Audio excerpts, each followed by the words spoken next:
Hey everybody, Dave Forehand, Dallas Arboretum. I'm in front of our historic DeGolyer home here at the Arboretum, and it's beautifully decorated for Christmas. This year, because of the COVID restrictions, we can't actually open it to the public, but it's beautifully decorated. So I wanted to bring it to you virtually this year, and I have our wonderful designer here, who this is his 20th year to work on the designs for Christmas here in the DeGolyer House.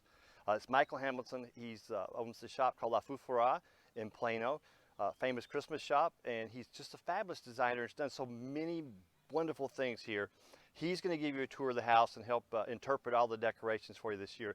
What's interesting this year too, me and Michael were just talking about this is the first time I've ever seen the house not have a collection. It's just beautifully decorated as a home would be decorated. So it's going to be interesting for you to see this through this virtual tour. Michael, welcome. Can't wait to follow you through this tour. So take it away. This year we had a challenge with COVID, and it was more of a design challenge than it was any type of challenge. You'll notice as we go through the house some old friends. These are old friends from last year. Our theme this year is Christmas memories, and I hope that when you look at our designs and what we've done here for Christmas, that you get that warm fuzzy memory, because there's 20 years of them. And the day we decided to do this, I went to the warehouse and we spent about 5.5 hours digging out Christmas. And it was like seeing old friends again. So come join me. We're gonna walk through kind of slow so I can explain what we're doing. And you're gonna, like I said, hopefully you'll see some of your old friends. On the doors, we revisited the swags. I took the old swags off, but these amazing German cookies, we repurposed them and refreshened the swag. So we did a beautiful plaid, some of the Swiss ribbon, some gold, and there again back to the cookies. Note to self, when you come see the doors and you want to take your family picture, look behind the cookies. It'll tell you in English what it says. Let's go in. The foyer, we didn't do much in. We were gonna have parties, so we left it open so we could close the doors. We're gonna start in the main living area, and I think when you walk around that corner and see what we've done, it's very awe-inspiring. Come on in.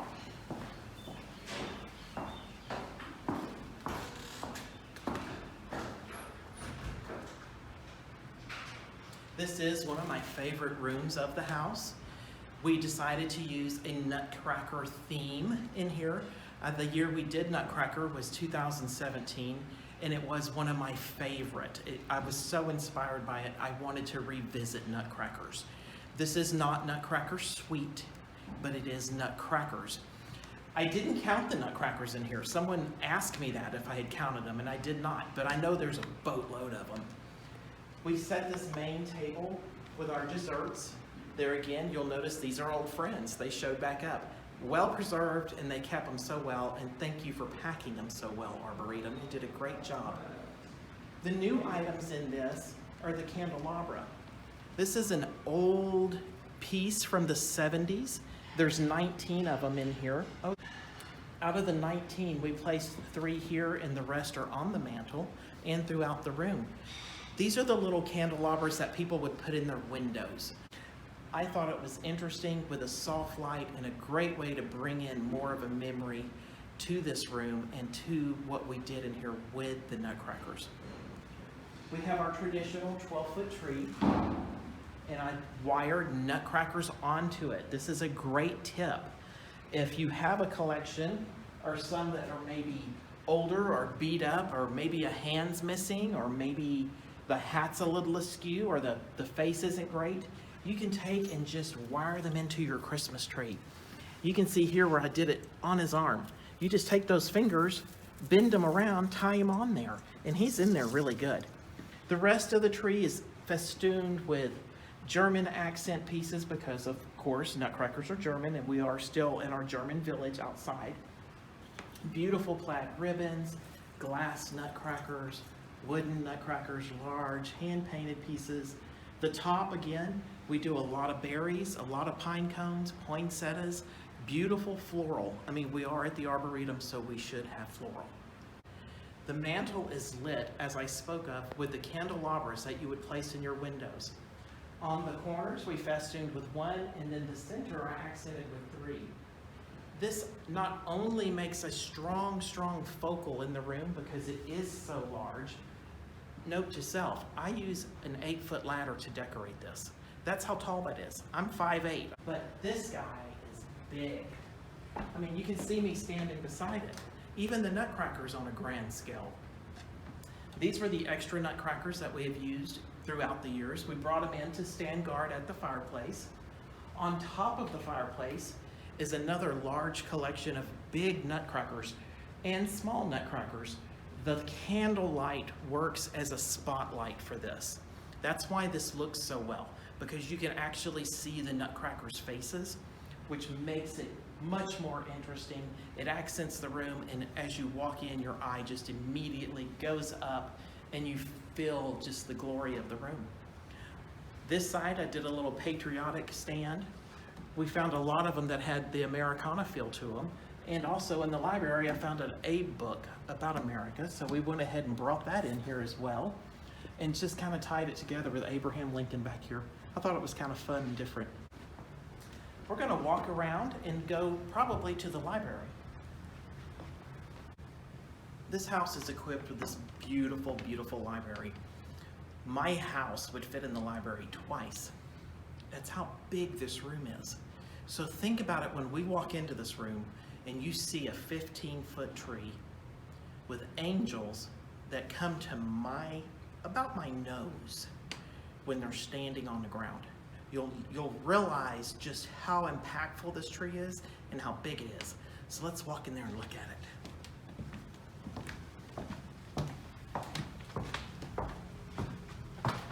If we stop here, you'll notice the windows frame it up beautifully. It goes all the way to the ceiling. This is a gorgeous, gorgeous setup for this. This tree was actually donated by one of my clients because she bought it for her home and got it home, and her husband was like, honey, we have 12-foot ceilings, not 15s.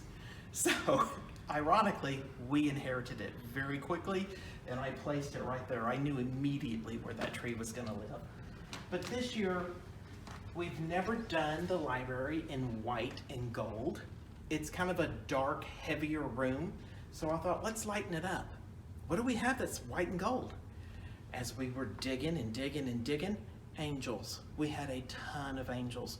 We actually did angels in the house one year. Some of this is residual angels, some of it's things that people have donated to us, and some just have, over the 20 years, we add an angel here, there, everywhere, so I just brought them all to this room. Let's move forward and look. These are from Seraphim. These are about mid-1980s. Very bright and colorful. There again, I toned it down using the green and the gold again. The coffee table, this is quite large as well. These are the gold urns that lived on the mantle about 7 years ago. We repurposed them, made European garden out of them, tricked it out with gold, tricked out the bottom with silver and gold and white, put real poinsettias in it. This one is just festooned with ornaments, picks, glitter, pine cones, all that wonderful fauna of Christmas. Accented with a touch of blue right here, pulls out Mr. DeGoyer's robes from the painting. And then above the painting, you'll notice the angels, the 3 angels. There's one in kind of a taupe and 2 in gold. And there again, that beautiful sagey blue-green ribbon, soft, moody, quiet, like a study should be. All of this is how long it takes to get across this room to this wonderful tree. Here are the angels I was talking about. Look how large. You may remember them. They were on my mantle last year with that Vienna feel. Well, they were holding those great big red garlands and red hearts. They were gorgeous. But this year I splayed them into the tree. I used the spine of the tree and put the legs between it and then tied them on good and tight. You can't tell my technique, but there's around their neck, I have a small wire that keeps them balanced. I loaded their hands with crystal chains that are Waterford, with ball garland, and these beautiful, beautiful crystal stars. They're gorgeous. And I love the drama it creates, the way it hangs, the movement. When the air comes on, they chime a little bit. Really pretty. Again, large treetop angels. This is an angel you would have at your home on top of your tree. But look how she's used just as an ornament here. And for the size of this tree, it's wonderful. The top of the tree is covered with golden bells. The bells were from the Nutcracker Suite, I believe. I had them on the mantle at one time, and I thought, boy, this is pretty. If anybody would guess to how long this tree takes to decorate. Now, I don't do it all myself. I have helpers, and I also have the volunteers from the house. This tree takes 2.5 hours, start to finish. And that's if it's fluffed and lit. If it's not fluffed and lit, we got 8 hours in here all day. But I try to break up as we're doing it. A team of people on a tree, a team of people on the windows. The same person that does the tree can slip over here and do the mantle. I'll come along and do the finishing touches, adding the drops, adding the extra ribbon, adding the extra color, or adding the drama to their hands, or wiring in the big parts and pieces, getting the top of that tree put in, and pulling all that together. So when we're in here working, I'm just barking orders and carrying on, and people are marching and doing, and it's just like all of a sudden you turn around and there's this glorious tree, and it's such a pleasure to help and do it all together. Our next room, we're going to walk around and cut through the back hallway, and we're going to go into the sitting room. Think Jackie O when we get in there.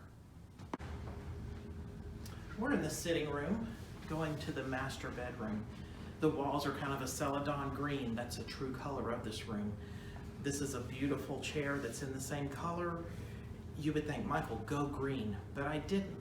I went hot pink, raspberry, and pink. And everybody's probably scratching their head going, you are crazy. But if you can pan around to this tree and look, it has white lights. It's very sophisticated. We accent it with a glitzy gold. And I think that's what brings it around to being really sophisticated. The top has pink mink protea, saucer magnolia, ribbon that has red. If you can pick up on that red ribbon. This is a beautiful glittered ribbon. It's kind of sheer and see-through at the same time. And then we drop down to this raspberry velvet. Look how these two play together.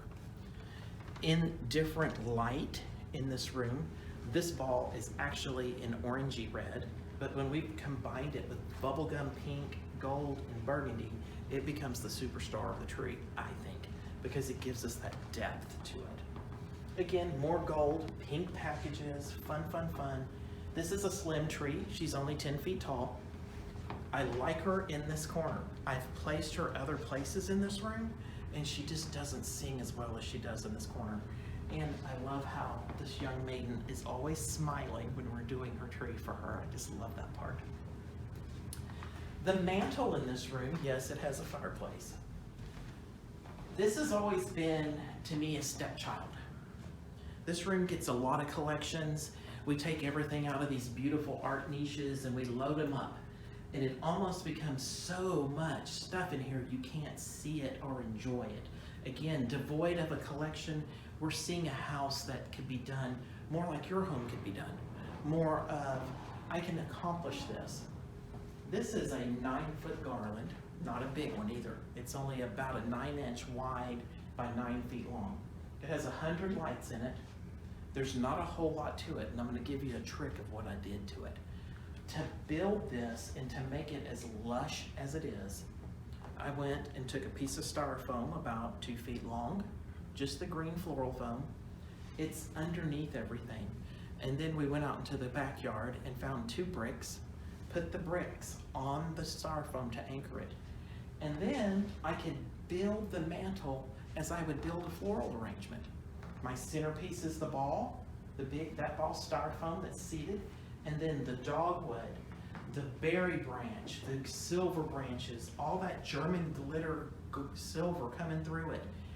All of that is picked into that styrofoam. The bows the same way. You'll notice there's not just uber amounts of ribbon.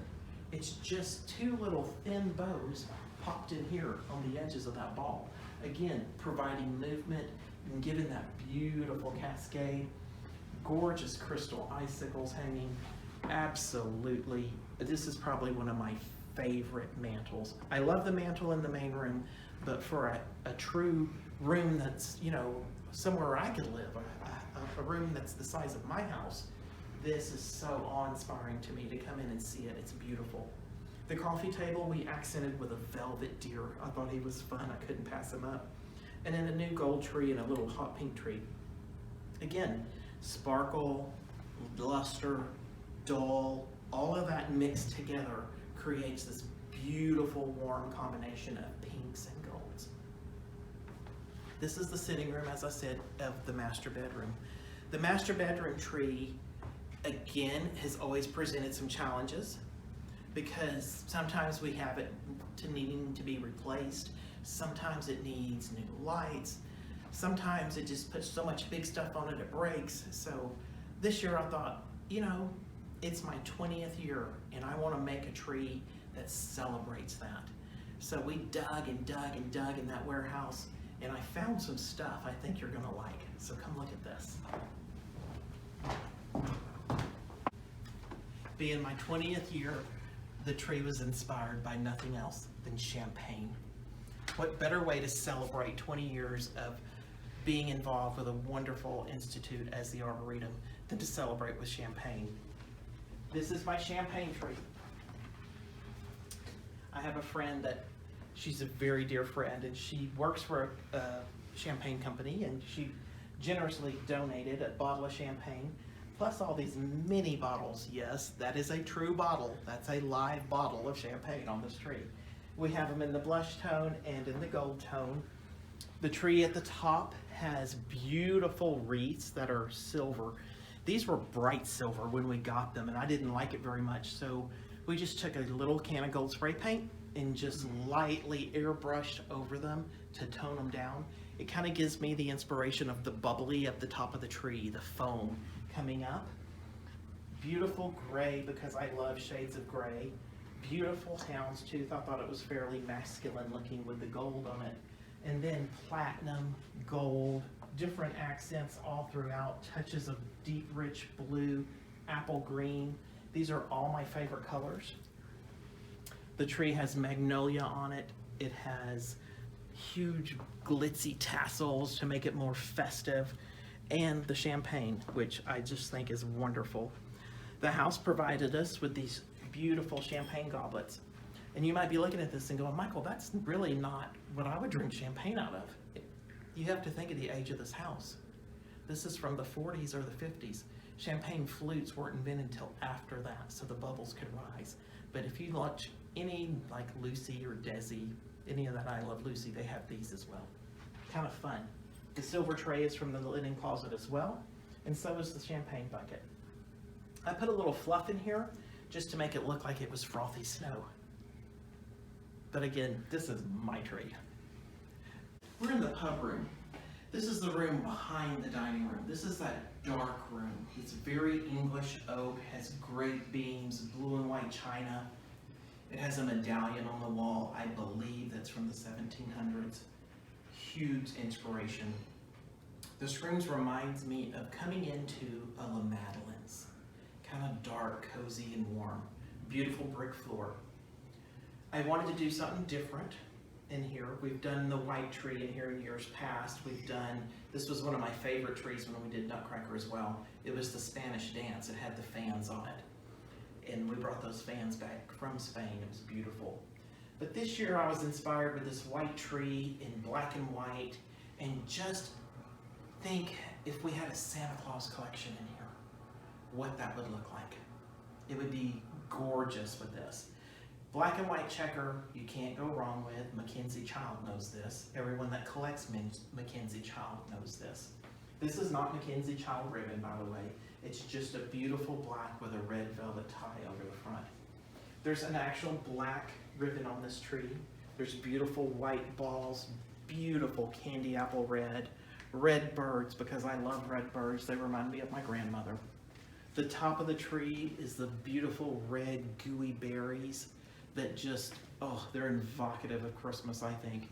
great big packages in black and white harlequin with little sprigs coming off the top. Very fun. The red poinsettias are fresh. They really ring the tree well and they make it quite lovely. The garland echoes the tree very well.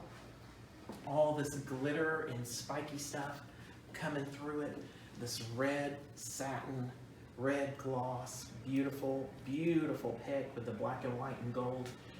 And there again, we truly used black with a red edge on it just to get your eye a focal point and to pull you into it.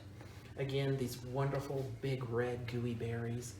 Just one of my happiest places. Actually, on my Facebook, when we were doing it, I posted a picture much like this with the sunlight coming in on this tree. I just think it's glorious because there's a beautiful stained glass window in this room. So it kind of mutes the colors and distorts it a little bit. It's really pretty and fun. Now we'll go to the dining room. Dining room. This is a very formal room. The rug in this room kind of gave its challenge and inspiration at the same time.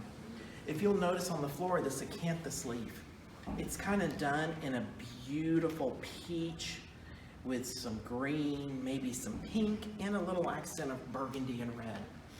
That's exactly the color scheme that I used for this room. If you'll look on these ribbons, this is pink.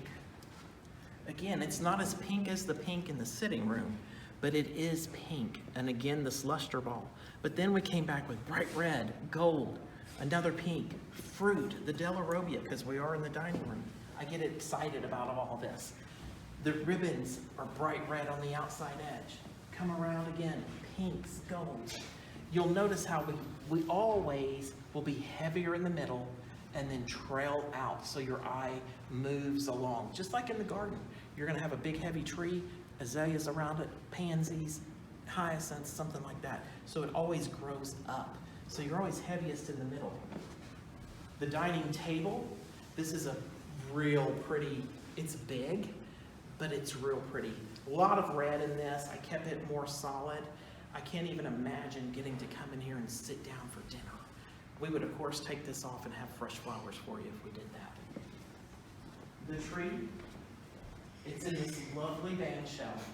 All of you that have never been in this house, when you walk in, you can go to the formal or you can come to the dining room. And in the dining room, can you imagine having a quintet sitting around the tree with this beautiful band shell throwing the music through into the dining room? And it's designed that way. We've played music real soft over on our phones, and you can go over by the fireplace in the other room and hear it. It's pretty amazing to me how that works. Again, dark burgundy, plummy pink, and Santa Claus red. An interesting, different kind of combination, but as I pointed out, we pulled it out of the rug. Lots of cranberry colors, beautiful crosses with green emeralds, and they're having a good time in the kitchen. Beautiful balls, poppies, because I love poppies, red birds, and look what I just found. The Christmas pickle. This is one of the pickles. Each tree has 2 pickles throughout the house, but this one's pretty obvious. Beautiful flocked balls, spheres, gorgeous shapes, different colors. Again, this tree takes about an hour and a half. It doesn't take very long. The hardest part for me is picking the color scheme and getting it going. And then once we have all that going, it just comes just like cooking. It just flows. I love it. The buffet table, again, same color scheme with these great big lamps. Lots of pine foliage to give height and movement. Lots of Delarobia fruit, apples, oranges, golds, reds. Again, it's just like a cornucopia has spilled, and here it is. Just beautiful, beautiful, beautiful. They're again coming off the table. When you're doing things, they don't have to be just contained to that table. Let them, you've got room. Let them spill out and be very gracious and large. Thank you for spending time with me today and letting me walk you through the DeGolyer House. I'm heartsick that I can't share it with you in person. I look forward to being here on Wednesdays and Thursdays to walk the house and listen and talk to y'all. Hopefully next year we can do that together. We're going to be doing nativities next year because it's our nativity year. So that's a big year for us as well. God bless you. Merry Christmas and have a happy, blessed New Year.